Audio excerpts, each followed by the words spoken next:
menurut saya gini, jangan kita itu menempatkan seseorang ngelihatnya hanya dari sekarang. Harus ada dong kelihatannya ya, track recordnya bisa dilihat. Kalau saya dari pertama saya udah nggak yakin gitu loh. Itu bisa tanyakan mereka. Terhadap Jokowi. Iya, udah bilang bahwasanya dicek mungkin ya. Iya. Tapi kalau cerdas itu, kecerdasan itu biasanya harus ke wilayah positif ya. Kalau dia memang kelicikannya tinggi, jadi memang betul-betul dia tahu. Sekarang aja orang pada mau merapat-rapat ke Prabowo semua. Oh, Dasko aja, luar biasa didikan. Saya kasihan, makanya saya bilang sama Dasko, mudah-mudahan I congratulate. Cuman ya, be careful aja gitu ya.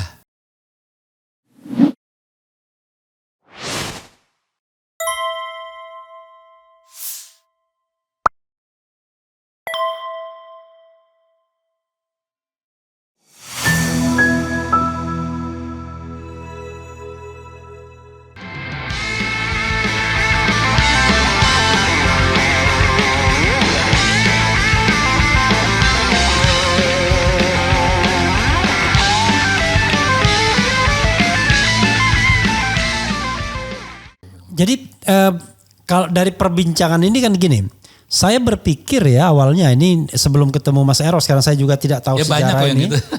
Saya pikir Mas Eros ini orang kagetan aja ketika era reformasi, ya kan? Kebetulan orang terjun ke politik semua, ya ikut-ikutan ya kan, gerbong yang terjun politik. Tapi karena sudah berbekal nama besar ya kan orang taunya kan di dunia film kan.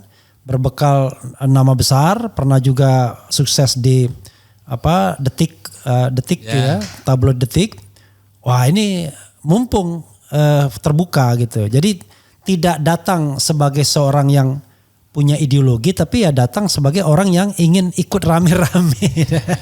Saya kan bukan apa tuh yang kayak semacam apa tuh selebritis medsos itu bukan. Iya. Itu perjalanannya panjang kok. Cuman yang apa sih tugas sebagai kader untuk diam itu kan. Ya. Dulu saya kalau ditugaskan nggak pernah minta uang kok. Oke. Ada tuh orangnya, Mbak Mega ada kok orangnya. Mas Slamet nggak ikutan. Mas Slamet nggak. Nggak ya, sama sekali dia nggak terjun politik ya. Sejak sekolah dulu begitu. Saya ketua GSNI, saya ketua Kojar Sena gitu kan. Saya bintang ya gitulah murid ini baik gitu ya. Dan kader cukup bagus gitu kan, baik juga gitu.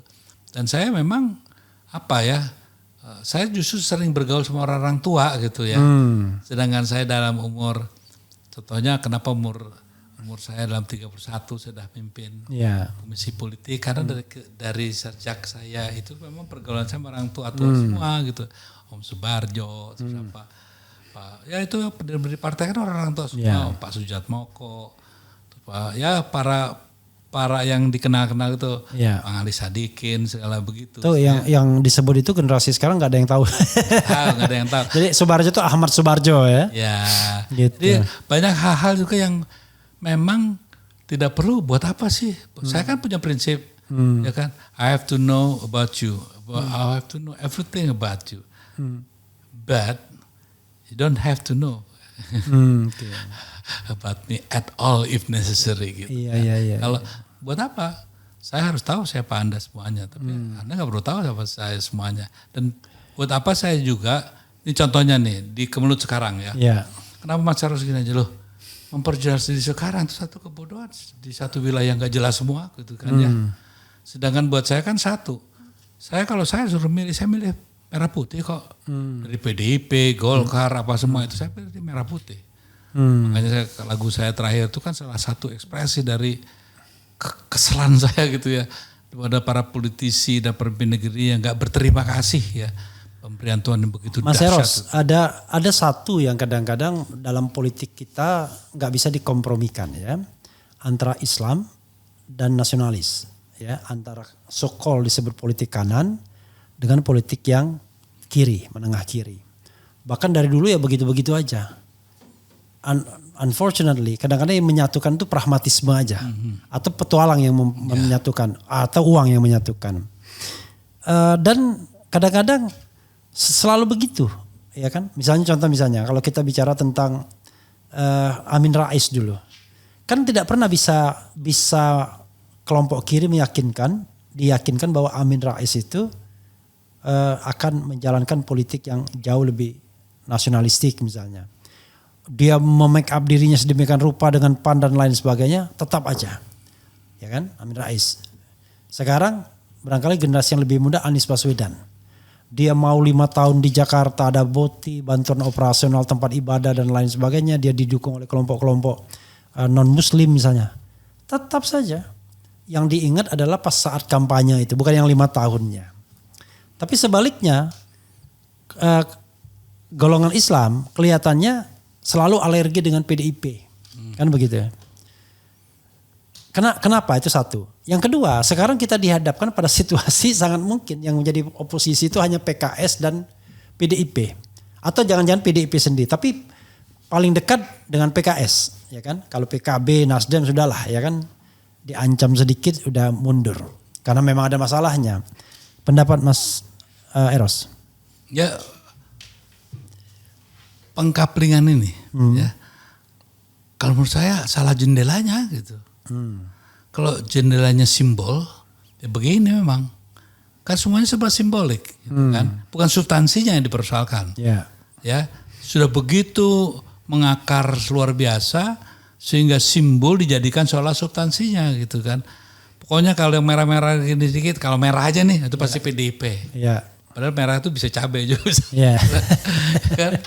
Wah kalau sedikit kira gimana, ini pasti Islam. Ya. Kalau yang begini pasti radikal. Kan? Yeah. Jadi simbol-simbol, contohnya yang menarik.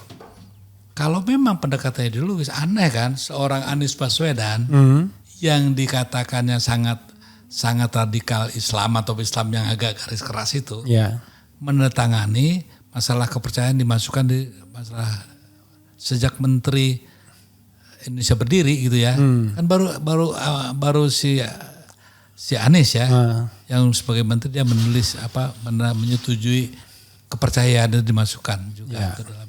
Kan aneh. Kalau pendekatannya simbol tetap aja begitu, kalau ideologis aneh nih ya. Jadi yang mana nih sebetulnya? Contohnya partai ini adalah nasionalis yang mana? Nasionalis Bung Karno ada satu ketentuannya, bukan sembarangan aja gitu. Jelas di situ inherent di dalamnya anti imperialisme, kolonialisme, penjajahan tuh diantaranya pembodohan dan ya pemiskinan itu tercakup dalamnya.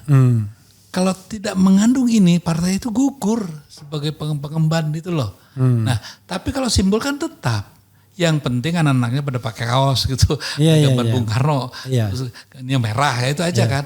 Jadi memang sudah tereduksi sekian sehingga pengkaplingan ini oleh para akademisi pun maaf saja, jadi mempersempit yang namanya pemahaman.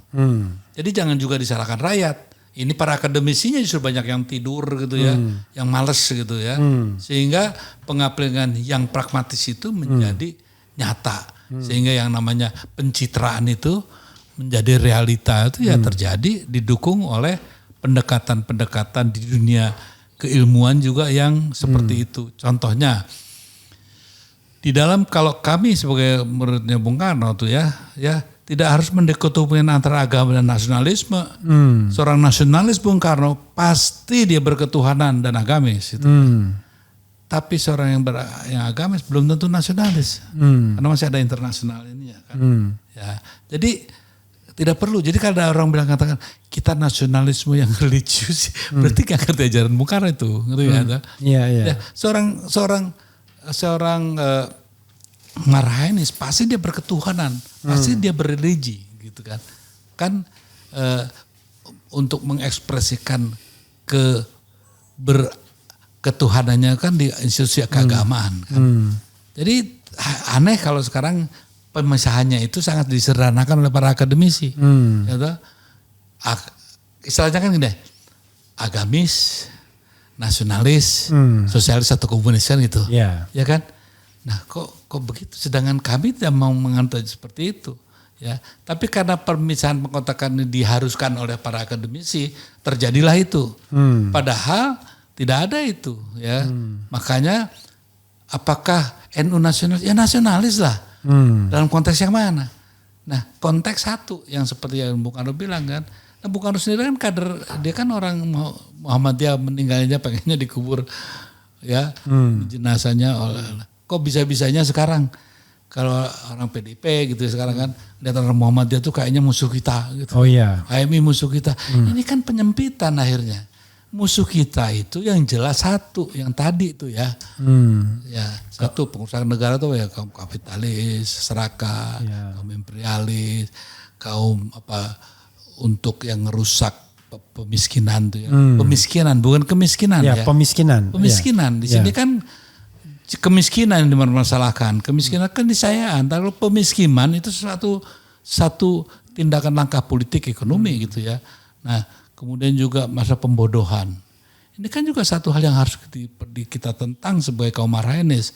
Nah, kalau kaum Marhaenis modalnya cuman hidup Marhaen gitu, hidup Bung Karno, itu bukan gitu. Jadi gini, tapi kan itu tercermin kan dari misalnya pernyataan, saya recall Sekjen Hasto misalnya. Belum apa-apa dibilang kami tidak mau kerjasama sama Demokrat dan PKS. Kan sebelumnya. Kalau Demokrat saya paham lah ya kan, ada soal-soal yang barangkali sisa sejarah hubungan kan antara Bu Mega sama SBY. Tapi PKS kan mudah sekali dia melabeling bahwa PKS itu tidak mungkin jadi nasionalis karena itu perlu dimusuhin. Sekarang ketika kebutuhannya untuk beraliansi melawan katakanlah pemerintahan yang bakal otoriter kalau tidak ada kontrolnya, kan jadi bingung jadinya. Ya kita kan gini lah, apakah seorang Hasto itu representing dari ajaran Bung Karno? Enggak lah ya. Ya dia ya sekjen lah, juga dia masih perlu kembang gitu ya. Nah, saya yang dampingin Mbak Mega waktu itu, saya bilang sama Mbak, kita tidak bisa berjuang sendiri gitu kan. Kita harus merangkul NU. Saya pertemukanlah Mbak Mega dengan Gus Dur di rumah saya di Tengku Umar ya, ada tempat pertua juga. Dah habis sama Gus Dur jalan, saya pincang nih. Gak bisa Mbak, kita harus merangkul Muhammadiyah. Maka saya pertemukanlah, ada Mudrik gitu ya. Ada Mudrik tuh. Yeah. Ada Mas Amin. Terus satu lagi, datanglah ke rumah saya temukan. Lahirlah Mega Bintang. Mega Bintang. Jadi 1997 itu ya, Mega Bintang. Jadi maksud saya, memang saya mencoba ajaran Bung Karno gitu ya. Yang penting kekuatan nasional itu satu dasarnya. Kalau Islam nasionalis nggak bersatu, itu udah celakalah Indonesia ini. Kalau dalam pengertian pengelompokan ya, walaupun kita pisahkan dalam pengertian yang saya utarakan tadi, tapi itu kan core ya, core of the yang namanya kekuatan dan energi rakyat Indonesia itu di situ. Saya kasih contoh misalnya, isu yang berkembang kalau balik lagi ke Pilkada DKI awal tadi. PDIP konon katanya hanya mau kalau gabungnya sama PKB. Padahal peluang kans terbesar untuk melawan the establishment yang barangkali yang mau mengcapture semua kekuatan kan hanya dengan PKS misalnya, yang peluang paling besar. Tapi sudah masang harga hanya dengan PKB, padahal PKB vulnerable gitu, gampang sekali diserangnya sekarang. Ya sebetulnya memang ini kan diperlukan satu apalagi tingkatan pemahaman lebih jauh lah ya. Artinya labelisasi, ya, apakah itu hal yang baik atau menguntungkan, itu kan masih harus dipertanyakan. Yeah. Mungkin sekarang juga belum terasa, tapi mungkin nanti setelah ada peristiwa yang mungkin ya menjadi teralienasi dia gitu kan. Mungkin wah ya kenapa kita melakukan itu. Biasanya kan hal seperti itu terjadi setelah peristiwa terjadi. Oke. Ya. Jadi menurut saya memang sangat saya sayangkan kalau memang pendekatannya itu tadi simbolik gitu ya, tidak substansi gitu. Kalau bicara soal PKS itu Wahabian gitu ya, ya. Kalau saya lihat ketua yang sekarang itu sudah mulai memerah-merahkan diri gitu ya. Kayak contohnya ada keinginan bajunya kan sudah berubah. Iya. Sekarang maksud saya kita Jackmania bajunya. Yang paling penting kan satu ya, apalah kemauan kita ini ya sebagai partai kalau tidak ada kekuasaan di tangannya gitu kan. Artinya merebut kekuasaan itu menjadi salah satu pentingnya mark forming itu ya. Kemudian baru ada setelah mark forming ada baru makan bending. Masa nggak tahu itu gitu sebagainya. Jadi ya bergabung dengan siapapun kemenangan diraih asal satu tidak menjual ideologi. Nah dalam konteks itu apakah dengan bergabung PKS menjual ideologi? Ya artinya ada kesepakatan ideologis yang dilanggar. Kalau kebutuhan politik praktis ya pragmatis ya kan tidak selama tidak menjual ideologis kan nggak masalah. Karena apa? Yang dilawan ini siapa dulu? Ya. Kalau ngelawan butuh cakil diperlukan juga kita berkolaborasi bersama butuh galak ya. Ya harus lakukan gitu kan. Nah, tapi kalau memang sifatnya prinsipnya sudah berbeda ya artinya ini masalah keyakinan kan bukan ideologi. Kalau keyakinan orang kan ya keyakinan saya udah harus didiskusikan karena di wilayah politik itu bukan keyakinan yang diberlakukan ya tapi hitungan segala semua yang rasional objektif gitu kan. Mas, mana yang Mas Eros sarankan ya sebagai kader PDIP sosiologis bukan formal administratif? PDIP berdiri di luar pemerintahan atau gabung ke pemerintahan? Satu hal ya, sebetulnya bergabung dan tidak bergabung itu tergantung dari apa peran dan fungsinya ya. Kalau bergabung nggak ada fungsinya juga buat apa ya kan? Kalau di luar nggak ada fungsinya juga buat apa? Ya, yang paling parah tuh di tengah-tengah nggak ngerti apa-apa gitu kan. Ya yang paling masuk akal bergabung tuh artinya diberikan kursi kabinet kan selalu begitu kan. Ya. Diberikan kursi kabinet mungkin juga nanti komisaris BUMN mungkin juga nanti jabatan-jabatan lainnya. Mungkin untuk sekarang ya satu hal kalau mungkin untuk pendidikan politik ya bergabung itu check and balance juga jadi hilangan ya. Ya yang mungkin tidak bergabung dengan memperkuat garis check and balance, why not gitu kan.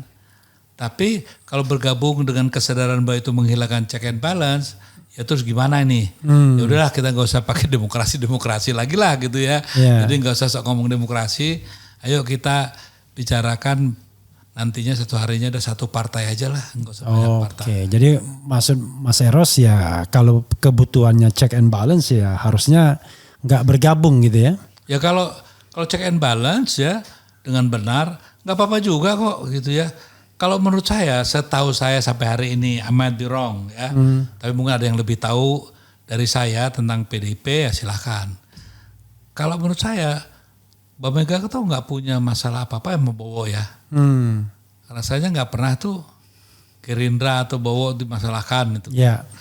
Mungkin terhadap Pak Jokowi ya mungkin ya berbeda. Jadi beda. Jadi kita harus pisah-pisahkan. Sehingga kalau nanti Mas Bowo ini menyatukan diri jadi satu paket ya yang namanya budaya politiknya, kepemimpinan politiknya dan pelaksanaan politik lapangannya satu paket sama Jokowi mungkin ya akan terjadi benturan yang cukup serius gitu. Tapi kalau umpamanya dia bisa memisahkan diri ya, artinya tanggung jawab Pak Jokowi sudahlah. Mulai Oktober sekian itu kan tanggung jawabnya. Oktober kesini saya.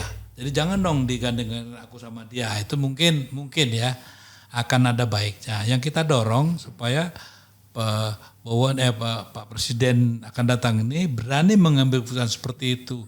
Tapi kalau menjadi buntut ya yang namanya buntut kan gitu.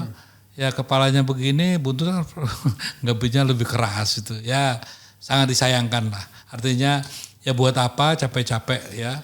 Jadi Mas Eros masih membuka kemungkinan politik Indonesia yang monolitik tanpa oposisi begitu. Bagaimana? Membuka kemungkinan politik Indonesia tanpa oposisi monolitik. Kalau seandainya semua bergabung ke pemerintahan. Kan susahnya budaya Indonesia kan begitu. Loh, sekarang gimana? Kalau sekarangnya aja nih, orang nggak berani karena dia masih komisaris. Karena dia masih ini, karena dia masih itu. Ya kalau semuanya bergabung mau ngomong apa? Orang makannya dari situ, hidupnya dari situ, ya kan? Nah kalau enggak, kenapa saya bisa ngoceh seperti ini? Saya bebas seperti ini. Boleh tanya Prabowo, boleh tanya Jokowi, boleh tanya SBY, boleh tanya siapa lagi, Megawati pun sekalipun. Tanya, pernah nggak saya yang namanya apa gitu ya? Kecuali contohnya untuk hal tertentu ya toh. Jadi bilang ya kamu maunya apa? Ya itu pun masih saya pikirkan gitu kan. Jadi saya kan kenapa saya bisa bebas begini? Saya merasa orang merdeka karena saya tidak pernah memposisikan diri ya terkurung dalam jeratan itu. Karena saya yakin, saya nggak tahu lah, mungkin ini kebodohan saya. Setiap malam tuh saya masih merasa ada tugas yang belum selesai. Ya tapi masalahnya gini, Mas, bisa terjadi lagi bahwa semua partai politik itu akan dalam tanda kutip berkhianat kepada nilai-nilai demokrasi, egalitarianisme, check and balance dan lain sebagainya dengan alasan kita butuh bersatu, ya kan? Kita harus damai, membangun negara. Itu kan gaya-gaya yang otoriter itu sesungguhnya kan. Tidak mentolerir perbedaan misalnya. Kalau orang mengkritik, Anda tidak mau ikut membangun dan lain sebagainya. Kalau nggak mau membangun jangan ganggu kan gitu. Pergi aja ke luar negeri. Saya merasa kok politik seperti itu yang akan berkembang, ya kan? Demi persatuan dalam tanda kutip, maka suara-suara oposisi, suara kritis ini akan terbungkam dan akan dibungkam begitu. Dan kita tidak ada pembelanya karena semua partai politik gabung dan pemerintahan. Ya sejarah kan membuktikan ya, bahwasanya juga tidak hanya partai politik yang menentukan eksistensi atau perjalanan sejarah ke depan. Civil society juga, ya kan. Makanya ini tantangan bagi kita gitu ya. Artinya are we going to surrender gitu kan. Artinya memberikan semua kepercayaan pada partai politik atau kita bisa bangun kekuatan alternatif. Orang bilang susah, yang bilang gampang siapa? Kedua, satu, kita ngomong begini-begini, jangankan begitu deh. Banyak teman-teman kita kok yang ngomongnya keras, begitu ditawarin ya langsung lembek. Langsung bukannya lembek berbalik. Saya tidak nyangka bahwa presiden ini begini begitu. Jadi sebetulnya kalau saya tidak takut bahwa sudah tahu orang partai ya begitulah gitu ya. Yang lebih menyedihkan kalau kaum akademisi ya. Sekarang profesor baru bangkit sekarang ini. Berapa lama ya. Para agamawan aja sekarang udah mulai bingung nih ya. Dengan tambang. Satu nerima tambang, satu kagak, sekarang nerima juga gitu kan.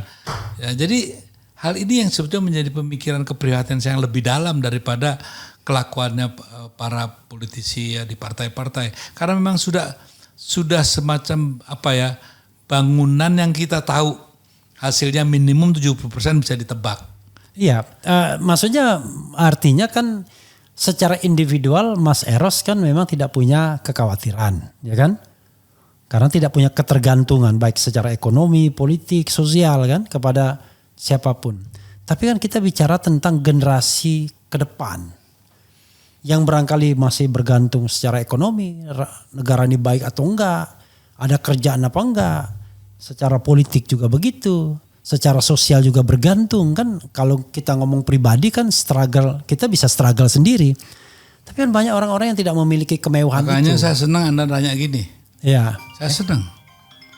Artinya kan Anda dengan pertanyaan ini Anda menyatakan sebetulnya ya, bahwa this country run by whom gitu kan. Iya. Bukan hanya Jokowi. Orang nyari kerjaan kemana sih? Iya. Ke pabrik-pabrik kan. Ke apa sih? Siapa yang punya siapa mereka itu semua? Iya. Jadi maksud saya, apakah kita tuh hanya mempermasalahkan Prabowo dan Jokowi? Apakah yang tidak lebih jauh dari itu? Siapakah yang sebenarnya running the country? Siapa sih yang megang minyak sawit? Siapa sih yang megang minyak tanah? Siapa sih yang megang kedelai? Siapa sih yang megang ini? Siapa yang itu? So, kalau semuanya itu di tangan siapa? Negara. Come on, kita tahu lah Bung Arun ya. Iya. Kita tahu. Nah, jadi artinya perlawanan kita tuh tidak bisa kasarannya secara emosional saja. Dipancing kita digiring seolah-olah problem utamanya ini. Padahal enggak. Ini cuma bonekanya. Iya. Ya, sementara yang ini siapa? Ya, contohnya ada kawan saya juga yang baru ini ya baru aja masuk wilayah udah jadi wah luar biasa kayaknya gitu kan. Kalau nggak sebut nama kan gak etis ya. Tapi begitulah dan mereka mengendalikan semua. Sekarang ini deh, emangnya harga beras semahal ini ya enggak lah. Enggak lah. Nah, apakah kedelai, apakah ini semua kita investigasi. Anda bayangkan kekuatan mereka seperti apa. Per day berapa triliun yang masuk ke mereka dan berapa triliun yang kita ngemis ke mereka. Yeah. Nah ini kenapa nggak dibicarakan? Yang dibicarakan cuma bagaimana menggulingkan ini, menggulingkan itu. Emangnya kalau Jokowi digulingkan, gitu, selesai enggak? Iya ya. Enggak. Tapi yang lebih penting kan saya bilang makanya gimana? Jokowi cuma simbolnya aja, ya. Tapi kekuatan yang real, gitu. Bagaimana contohnya? Saya orang yang sudah di tahun 75 sudah diberi pelajaran oleh Johan Xiang, gitu ya. Bahwa tahun sekian akan ada orang namanya ini yang akan jadi rajanya pengusaha-pengusaha di Indonesia, gitu ya. Jadi mereka siapa terencana. Johan siapa tadi? Apa? Johan siapa? Johan Xiang yang punya BUMN. Okay. Gitu. Johan Xiang. Johan Xiang. Johan Xiang, oke. Ya, jadi mereka tuh tertata. Waktu mereka tersingkir di BLBI, mereka juga tidak bodoh. Makanya saya bilang biarin aja mereka seolah-olah memiliki, tapi kita yang menguasai dan itu terjadi. Kita seolah-olah memiliki tambang, yang nguasain siapa? Gitu kan? Nah, kita seolah memiliki subur icuruyu-ruyu apa siapa? Nggak ada, mereka kok semuanya gitu. Nah masa ini nggak terpikirkan. Nah kalau kita bergerak dibilang rasialis. Oh enggak, kalau bilang rasialis sorry ya. Saya sih ketua pendiri dan dewan pembina yang namanya Bhinneka Tionghoa Nasionalis Indonesia. Ya jadi kalau bilang rasialis enggak. Tapi ada segelintir dari mereka yang mengatasnamakan rasialisme sebelumnya mereka beroperasi di balik itu, ya sehingga seolah-olah kalau kita menyerang kita yang rasialis, padahal mereka sangat rasialis. Mana pernah sih, ya toh mereka bersatu kok gitu ya. Nah kita aja yang bodoh nih, dikasih partai ini ributlah sendiri, mereka kongkowan terus. Oke, pertanyaannya adalah sekuat apa Prabowo bisa more independent dibandingkan Jokowi terhadap mereka? Di sinilah kita nanti rapornya Prabowo ditentukan. Nah makanya saya bilang bahwa memang kenapa sih janganlah Ban Serap ini jadikan burden itu kan.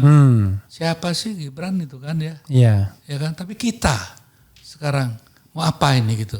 Kalau kita cuma memperolok-olok aja nggak selesai lah ini ya. Tapi bikinlah satu blueprint yang benar gitu kan. Bahwasanya masa sih sekarang kekuatan real bukan di kita, masa nggak sadar-sadar juga gitu. Kita membentukkan apa sih? Menentukan apa? Beras, kopi, apa you name it lah. Apa? Nikel. Emangnya kita? Lah gitu. Nah ini yang harus disadarin dulu. Baru kita bisa bersatu. Kalau kita punya musuh bersama, baru bisa bersatu. Kalau musuhnya Jokowi masih ada yang bela. Tapi kalau satu itu, yakin kita sama-sama dimelaratkan kok. Ya. Pemiskinan negara oleh penyelenggara negara terjadi. Yang diuntungkan siapa? Perusak negara. Nah kalau itu jadikan musuh bersama mungkin akan berbeda cara kita bergerak, melawan dan bermain. Dari beberapa pernyataan termasuk Mas Eros tadi, Prabowo punya kegeraman soal yang soal monopolis dan lain sebagainya. Enggak membaca itu ngapain saya ngomong di sini? Iya. Maksudnya I trust him. Iya. Going to do that. Iya. I trust him. Oke. Sampai ada bukti I don't trust him anymore kan itu. Saya yakin sampai kemudian sebaliknya. Ya karena apa? Karena saya balik. Kalau saya balik, saya nggak percaya sampai sebaliknya. Ya tapi gini. Saya kan tidak baik ya. Belum apa-apa sudah menjudge ya. Enggak menjudge. Sementara ada bakat-bakatnya. Iya. Kecuali nggak ada bakat, saya bilang udah deh jangan deh. Nah ada bakatnya karena apa? Saya ingat seluruh konversasi yang saya lakukan sama dia. Masa bisa hilang begitu saja? Saya tidak yakin. Contohnya, Mas Eros nggak bisa gitu dong. Banyak orang lupa. Iya, ya. Tapi banyak juga orang yang juga begitu, gitu kan. Kenapa? Dia juga tidak mungkin tidak mau memperbaiki nama harum keluarganya, kan perlu. Masa capnya cuma toko PRRI? Ya. Kan itu kan nggak mungkin ya. Masa dicapnya sebagai orang pengkhianat yang menangkap Pangeran Diponegoro? Pembawa lari uang segala begitu, ya kan? Dia ingin dong ada seperti itu. Dan dia tahu kok satu hari pernah ngomong sama saya gitu, gila nih Ros kita, apaan tuh mereka nih, kayak gitulah mereka, kata mereka dan kami itu kan sudah cukup buat saya. Artinya saya kok tetap yakin bahwa hal itu kok masih ada tersisa. Nah, walaupun kemenangan dibantu oleh mereka juga. Loh, dalam politik kan biasa gitu kan. Oke. Kalau dia bisa, contohnya kalau dia Jokowi aja bisa begitu ya. Dia sudah diberi contoh. Percaya nggak sama orang yang sudah begitu? Bisa dipercaya nggak? Apa juga akan dipercaya juga? Dulu dia bisa terhadap A, terhadap B kan mungkin aja bisa terjadi terhadap C, gitu kan. Sekarang korbannya mungkin Mbak Mega. Satu hari mungkin si Bowo kan gitu ya. Masalah itu nggak terpikirkan, pastilah. Kan Prabowo itu nggak sebodoh itu. Banyak orang yang terlalu meng-underestimate. Ya kalau soal controlling emosi iya gitu kan. Tapi mungkin dengan umur dan faktor-faktor yang lain bisa saja berubah kan. Nah, saya sebagai teman yang mendoakan yang baik gitu kan. Walaupun memang tidak mudah ya. Tapi saya kenal, contohnya gini deh, saya pancing nih. Anaknya Hashim itu kan ya pada umumnya saya dekat sama Om segala gitu ya. Saya pancing ini dia enggak decent gitu ya. Saya dulu orang yang merobek kontraknya si Happy sama Bowo ya. Untuk untuk ada satu impor tertentu gitu ya. Dan itu bisa dilakukan sama orang dalam. Dulu kan saya orang dalam. Jadi nanti nih kalau umpamanya gini loh, Bowo itu sangat strict soal gituan. Saya nggak yakin seorang bilang kan nanti yang akan memerankan ini semua adalah Hashim. No, tetap Bowo karena Hashim juga sangat menghormati kakaknya ya. Dia nggak berani lah kalau Bowo ngomong ini. Dibentak Bowo juga pasti diam gitu. Bowo saja mungkin untuk yang lebih luas, desain ekonomi mungkin derajat Diwandono ya. Mungkin yang akan lebih bermain. Nah tinggal tergantung orang-orang itulah. Kalau menurut saya sih knowing the family gitu ya, mungkin kok saya masih mempunyai tersisa hope ya, bahwa untuk tidak melanjutkan kebobrokan ini masih tersisa gitu ya. Itu yang berapa persen?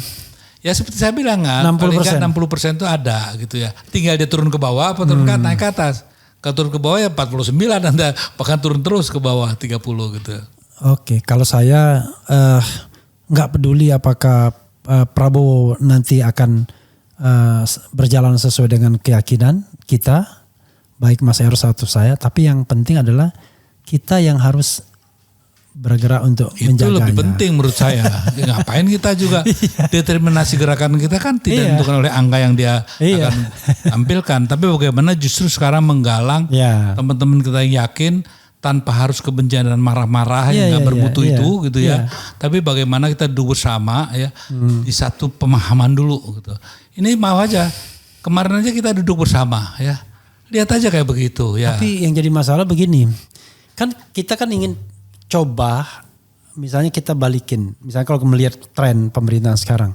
Sudah berbondong-bondong itu Gerindra itu menguasai BUMN itu. Mulai dari Komut, kemudian Main ID, Komut Pertamina, Komut Pusri, kemudian macam-macam ini. Padahal belum dilantik itu. Kita lihat aja itu juga satu hal yang jadi pertanyaan ya.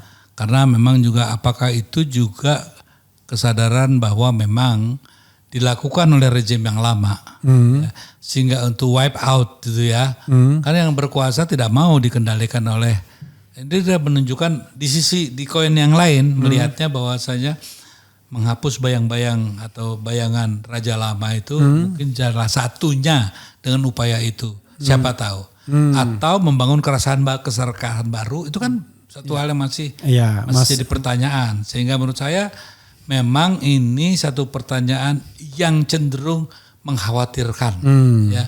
Tapi bukalah sedikit kemungkinan juga yang lain, ya. Sehingga kita, kenapa kalau saya gerak saya kan tidak determined by them, gitu kan. Determinasi ada di tangan saya, sehingga gerakan ini harus tetap kita yakinin bahwa apa yang kita yakin bahwa Indonesia dengan ini nggak benar, ya harus kita yakinin nggak benar. Saya pun disogok apapun, mau di apapun, kayak kemarin saya telepon sama Ara juga.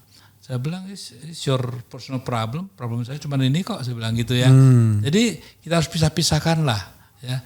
Enggak kayak Ara dimusuhin sama teman-teman, itu urusan mereka lah ya. Urusan saya bukan itu, urusan saya lebih jauh dari itu ya. Maksud saya, my concern is about my nation itu kan. Mas Eros, ini mungkin udah akhir-akhir. Indikator ya, kalau kepercayaan Mas Eros itu on the right track terhadap Prabowo apa?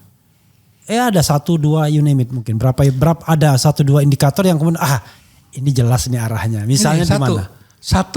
Dia satu yang kalau bilang koment itu iya. Enggak, maksudnya tindakan yang bisa kita katakan sebagai sebuah indikator. Dari yang kecil-kecil aja. Dari yang kecil. Kalau yang besar kan dia di wilayah apa kan saya nggak ikutin tiap hari. Jadi nggak mungkin saya bisa ini kan. Karena hal-hal yang juga mungkin jadi catatan minus juga ada. Ya kan. Tapi gini deh. Kalau dia... saya ada teman datang mengatakan A yang benar, dia betul-betul fight untuk itu. Jadi tidak cuman janji-janji harapan palsu itu enggak, dia lakukan betul. Itu yang saya tahu saya ya. Tapi yang memang juga jadi pertanyaan, kok kamu mau sih dikasih tugas untuk bikin sawah yang enggak benar itu gitu ya. Itu kan ada hal-hal yang justru membuat kita masih jadi tadinya 80 turun 60 jadi 60 gitu ya. Belum sampai 40 saya gitu kan. Ya, belum sampai 40. Karena apa? Karena saya lihat kan surroundingnya. Ya. Keluarganya itu saya kenal betul ya. Tidak mengajarkan itu. Dan dia enggak juga malu kalau punya saudara seperti itu gitu kan. Saya sangat dekat dengan keluarganya. Bukan karena saya kuat jadi subjektifnya terpengaruh itu enggak. Biasanya ada satu hal yang setelah Pilpres langsung ini adalah godaan untuk the second term of office, ya kan? Dan biasanya itu sudah dimulai di tahun pertama dia menjabat di periode pertama. Ya. Dia udah pikirkan itu dan biasanya semua lawan politik dia patahkan kakinya biar nanti the last tidak ada lawan politik. Saya kira Jokowi melakukan itu, SBY juga melakukan itu to some extent. Nah untungnya yang satu ini mungkin kondisi fisiknya juga mungkin tidak terlalu bersahabat untuk keinginan itu, ya sehingga mungkin dia akan mengambil langkah yang bisa saja tidak seperti Jokowi yang masih dalam kondisi yang berbeda. Oleh karenanya saya pikir kok satu hal ya memang semua bisa terjadi. Saya juga makanya nggak berani mengatakan ya bahwa memastikan ataupun sok tahu memberanikan diri mewakili seolah-olah kata begitu enggak. Saya bilang cuman satu harapan dari seorang teman ya. Oh saya mengenal, sayang leh. Gue kan tahu lo nggak gitu lo jangan gitu dong gitu kan. Lu jati diri lo aja, lu jadi lo sendiri deh gitu kan. Kan sebagai teman gitu harapannya ya. Yang saya tahu lo kan nggak gitu. Masa lo gara-gara jadi begitu gitu. Yang begini kita butuhkan di publik, tidak hanya di belakang. biar publik ada guidance ya kan. Loh, Mas Eros ngomong begitu. Mas Eros ini orang yang tahu betul Prabowo itu seperti apa. Kan kadang-kadang banyak orang kalau dia kenal baik ngomongnya di belakang layar doang. Dan kita tidak tahu progresnya apa kan. Tapi kalau di depan publik kan ada sesuatu yang bisa kita pegang. Saya sudah menyampaikan kepada Prabowo begini. Ini contohnya nih, terakhir ya. Waktu di malam itu saya ngomong sama dia, demi Allah Mas Eros, bukan gue yang bunuh orang-orang itu. Mungkin karena gue nggak bunuh gue dipecat gitu. Iya. Si itu tuh, cuma saya nggak, ini nggak etis ya, jangan. Si itu dia itu semua. Mas Tan tahu kan yang saya yang ditelepon sama pasukan dia kan, untuk merilis si Desmond Haryanto kan saya langsung yang deal sama mereka. Gitu. Gimana Desmond harus kalau diturunkan nggak boleh nengok belakang, Haryanto harus jemput begini, nggak boleh ngomong begini. Saya semua yang deal sama mereka. Lo tau kan Mas? Gue gak bisa nembak katanya. Orang yang gak bersenjata gue tembak gak mungkin Mas. itu melanggar konvensi Geneva, dia bilang. Gue ini militer yang punya aturan gitu. Ya gue nggak bisa, konsekuensinya gue begini kalau dipecat gara-gara itu. Ini omongan dia. Ya artinya dalam hal ini banyak orang yang tidak mendengar pernyataan itu langsung loh ya. Demi Allah bukan aku mas. Kan gue ini dipecat gara-gara gue gak bunuh abisin. Diperintahkan selesaikan ya gue selesaikan dengan cara gue. Dia bilang gitu. Ya, tapi si itu tuh pasti. Si itu. Jadi kalau ada yang hilang bukan gue lagi tuh mas. Gitu. Jadi hal ini kan banyak yang terselubung. Karena yang buruk itu di bahwa itu PR politiknya. Sangat buruk menurut saya ya. Juga di Mbak Mega juga kan gitu kan. PR politiknya jelek sekali menurut saya gitu kan. Tapi kalau di Jokowi PR politik yang jago tuh. Pinter dia. Mengolah, dia tahu zaman medsos perkembangannya gimana. Ya mungkin bedanya adalah Jokowi orang yang mau mendengar masukan. Masukan konsultan komunikasi politiknya.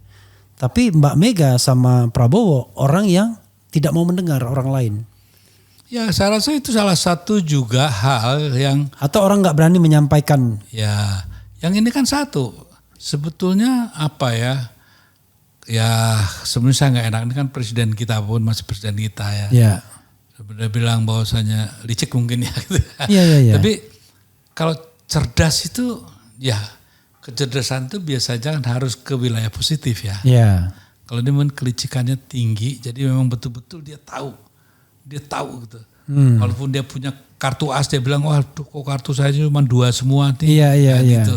Jadi memang dia orang yang bisa bermain seperti itu. Sementara Mbak Mega dan Prabowo ini aktor yang kurang nggak bisa dapet citra dia gitu ya, karena nggak bisa memainkan peran yang sangat luar biasa gitu kan. Ya, tapi mungkin juga orang keseganan orang. Saya kan punya pengalaman misalnya ngobrol sama saya Mbak Mega belum pernah, bayangkan. Tidak punya saya kesempatan untuk ngobrol sama Mbak Mega, tapi sama Jokowi, Prabowo, SBY pernah. Kelihatan betul.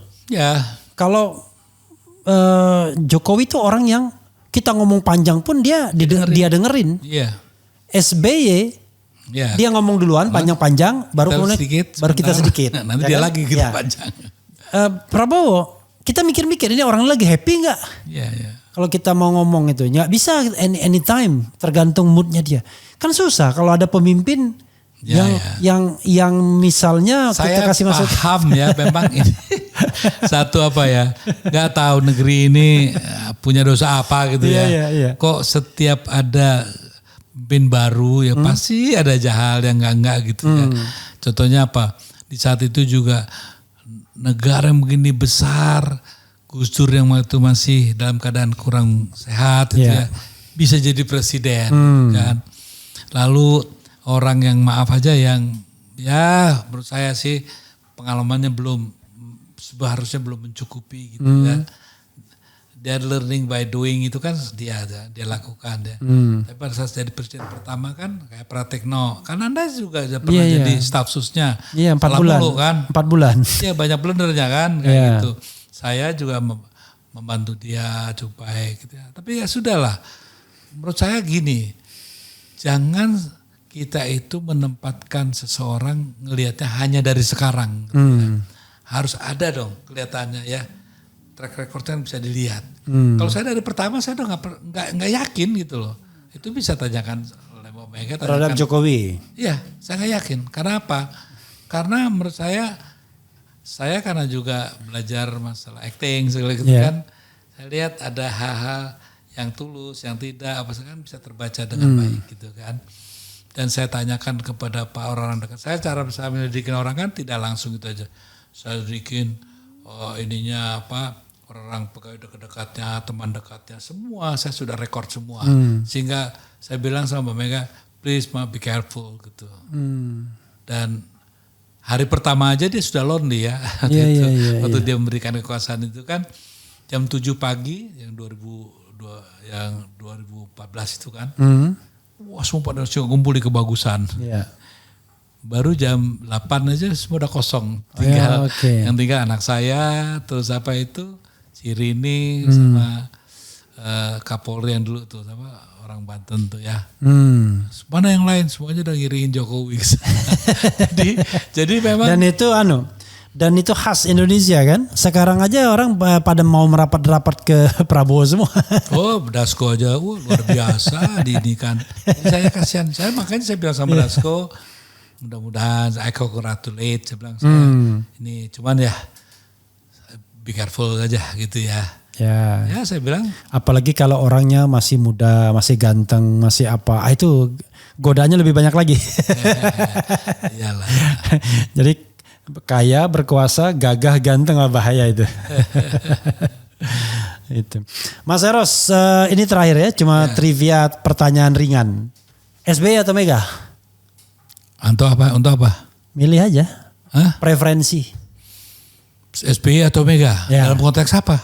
Dalam konteks pribadi Mas Eros, in general. Itu bukan satu pilihan yang harus saya nyatakan. Oh. Iya. Karena saya dengar Luhut mau dia. Luhut ditanya gini, Jokowi atau Mega? Ya Jokowi lah, kan dia kan bos saya. Tapi begitu Jokowi atau Gus Dur. Gus Dur. Oke Mas Eros nggak mau begitu. Gini Mas Eros, kalau film udah berapa bikin? Sebetulnya saya di belakang layar ya sebagai untuk memberikan masukan teknis segala gitu di teater populer sering lah ya. Dan belajar di situ sekaligus menjadi mentor juga pada akhirnya gitu kan. Tapi kalau film sesungguhnya itu ya baru Cut Nyadin. Oh, yang jadi director itu baru Cut Nyadin, yang director, dan itulah makanya hebat. Bayangkan ini pada waktu itu memang saya ragu-ragu tadi mengatakan saya takut salah. Jadi baru pertama bikin film langsung kolosal, pemainnya juga luar biasa. Dulu waktu itu saya pernah membaca artikel sampai kemudian Christine Hakim disandingkan dengan Meryl Streep gitu ya.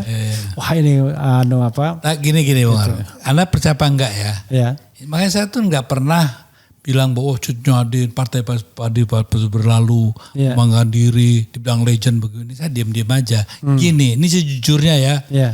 Orang boleh nggak percaya, boleh nggak. Memang saya bukan kiai gitu. Saya bukan orang yang sangat beragama bagus gitu ya. Enggak. Cuma satu. Saya tuh heran gitu.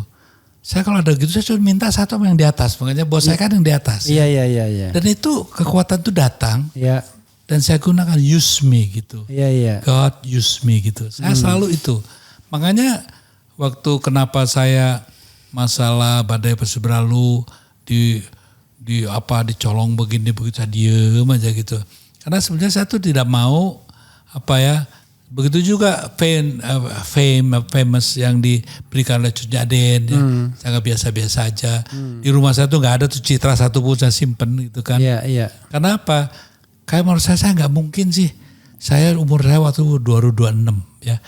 Dengan kata-kata yang segitu nggak mungkin kalau nggak dikasih dari di atas itu loh ya. Jadi orang percaya apa enggak gitu.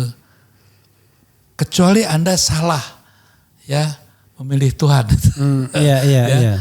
Kalau saya minta apa aja insya Allah dikasih gitu. Insya Allah ya. Artinya waktu itu semua orang bilang di Aceh pun ya setiap yang minta pasti mati. Gak pernah bisa bikin film itu. Ya saya minta sama Tuhan ternyata diberikan. Saya gak pernah yang namanya jadi pamret itu. Gak pernah. Tapi the power. Ya I ask him, use me gitu kan. Dan terjadi. Jadi kalau saya sekarang suruh ulangin lagi nggak ngerti caranya gimana. Nah ini kan ternyata jadi kayak tiban gitu ya. Nah, sehingga kadang-kadang saya sering malu sendiri. Saya datang ke sana dikira orang jago musik, saya malu gitu kan. Nah kalau saya merendahkan diri bilang katanya, wah tuh merendahkan diri biar meninggikan mutu loh. Kayak gitu, kenyataannya begitu. Makanya saya nggak berani sombong. Kalau saya sombong saya takut nanti yang di atas. Oh gitu ya, oke. Udah sekian aja buat kamu kan itu. Nah makanya saya yakin melawan kekuatan besar pun waktu saya ngelawan Pak Harto banyak orang salah sangka. Ya. Kenapa berani? Mas Eros berani? Enggak. Karena saya terlalu takut sama yang di atas. Ya karena budu. Rumah masa depan itu berarti bukan Mas Eros ya, saudaranya? Bukan. Tapi produsennya. Bukan. Produsernya? Bukan Rumah Masa Depan, bukan. Langitku Rumahku, sorry. Iya, itu produsernya dan saya juga sebagai orang yang mimpin di belakang juga. Oh, gitu tapi ya. Formal sutradaranya bukan Mas Eros? Bukan, Mas Slamet. Oh, Mas Slamet. Saya yang ikut untuk memfasilitasi, to rewriting gitu ya. Jadi maksud saya gini, hubungan saya sama Mas Slamet kan begitu dekat ya. Mudah-mudahan disertai oleh juga para pemimpin kita ya. Jangan ribut lah. Yeah. PGP sekarang antar saudara kok ribut aja gitu ya. Yeah. Di keluarga Bung Karno juga ribut aja. Ya sudahlah. Nah ternyata dengan hubungan yang indah itu kita bisa melakukan hal yang positif gitu ya. Kayak membuahkan hasil. Kayak Mas Slamet juga bantu saya di Sunyadin gitu kan ya. Membantu saya di waktu bikin badai walaupun tidak secara langsung tapi kan contohnya gimana kita ngobrol, kita sehingga saya kok merasa ya bahwasanya pokoknya saya dikasih apapun, tugas apapun saya yain aja gitu. Karena saya tahu saya punya sahabat yang luar biasa nih, teman yang luar biasa. Karena orang gak percaya sih ya. Makanya saya gak berani berketuhanan tuh paling saya gak berani gitu ya. Kalau agama mungkin masih bisa kita perdebatkan. Tapi berketuhanan buat saya mutlak gitu ya. Okay. Karena itulah satu-satunya yang sampai hari ini membuat saya mengambil sikap yang menurut saya benar. Dan kalau saya berani, dibilang orang berani Pak Harto, saya apa yang berani Pak Harto? Enggak. Karena saya terlalu cinta Indonesia dan karena takut sama yang di atas, makanya saya berani gitu. Kalau lagu berapa Mas yang diciptakan? Banyak. Ada 100-an kali. Wah, kalau ini banyak, ratusan. Banyak. Cuman kan saya. Tapi Mas Eros, tapi kayaknya ada lagu Chrisye yang Merpati Putih. Ya. Merpati Putih Mas Eros kan? Iya. Jadi gini dah, seluruh lagu yang saya sama Yogi itu pasti saya liriknya. Oke. Ya, pasti saya juga dominan 70% lagunya. Sama Yogi. Yogi S Prayogo Yogi S Suryo Prayogo. Ya. Oke. Itu kalau bertiga itu pasti gitu. Jadi sama siapapun saya pasti yang dominan. Liriknya tuh saya pasti. Oke. Dan lagunya pasti minimum 70% pasti saya gitu. Oke. Kecuali ada satu Merepi Alam. Ya. Itu mungkin ya 60% Chrisye lah ya. Saya 40%-nya karena belum jadi gitu kan. Dia baru pertama kali belajar bikin lagu gitu ya. Oke. Jadi ya ginilah yang saya ingin titipkan kepada teman-teman ya. Janganlah merasa sombong gitu ya. Jadi pencipta, begitu juga para politisi gitu ya. Coba kalau saya merasa bahagia karena sampai hari ini kok saya masih tolong terus sama dia. Saya gak punya apa-apa gitu. I only have him tuh. Nah, kira-kira gitu deh. Oke, Mas Eros, nggak tahu saya mau ngomong apa. Wrap up dari closing statement gitu Mas. Closing statement Mas. Ya saya sih buat saya ini satu situasi di mana yang hilang itu harapan. Ya, harapan itulah yang sebetulnya sedang hilang di komunitas bangsa kita. Ya, maka pemimpin ke depan, cobalah bangunkan dan tumbuhkan harapan itu dengan kerja nyata, gitu ya. Dan menurut saya, ya jangan juga ya, contohnya Pak Jokowi minta maaf. Ya. Oh kalau saya pribadi saya maafin kok, saya maafin. Tapi nah dalam konteks pertanggungjawaban sebagai kepala negara dengan beberapa keputusan politik dan langkah-langkah politik yang diambil kan nggak mungkin saya bisa memaafkan begitu aja gitu kan. Emangnya siapa saya? Harus ada pertanggungjawabannya. Saya minta juga tolong pikirkan kembali gitu ya. Masalah contohnya apakah layak ya seperti PIK 2 yang sudah begitu udah punya siapa itu ya. Dan juga BSD gitu. Diberikan satu PSN. Ya PSN yang menurut saya perlu dipikirkan kita bersama. Mudah-mudahan Pak Prabowo bisa mengambil keputusan yang lebih bijak. Menganulir itu bukan tindakan yang sifatnya mengkhianati, tapi justru menyelamatkan bisa juga.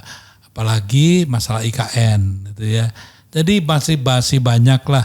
Tolong mudah-mudahan memeriksa kembali ya pelaksanaan pasal 33 Undang-Undang 45 ayat 2 ayat 3 ya, kepada siapa itu diberikan, tolong itu nanti kalau Mas Prabowo jadi presiden ya, menjadi perhatian khusus sehingga bangsa ini mengalami satu shifting ya, kekuatan di wilayah ekonomi yang pasti terjadi kalau itu dipersoalkan.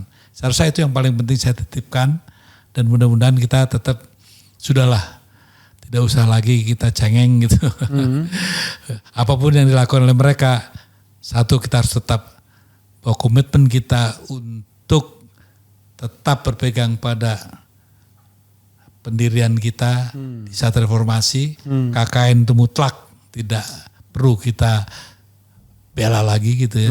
Dan demokrasi harus kita jaga sebagaimana harapan kita bersama di 98 bahkan di tahun 45. Itu aja titipan saya. Iya, saudara sekalian, cari a common language itu sebenarnya dua itu aja, demokrasi dan anti korupsi. Yang lainnya bisa kita diskusikan. Tapi kalau ini sudah cocok, maka mudah-mudahan apapun kita dimanapun, itu kita tetap tidak lost arahnya. Wassalamualaikum warahmatullahi wabarakatuh. Waalaikumsalam warahmatullahi wabarakatuh.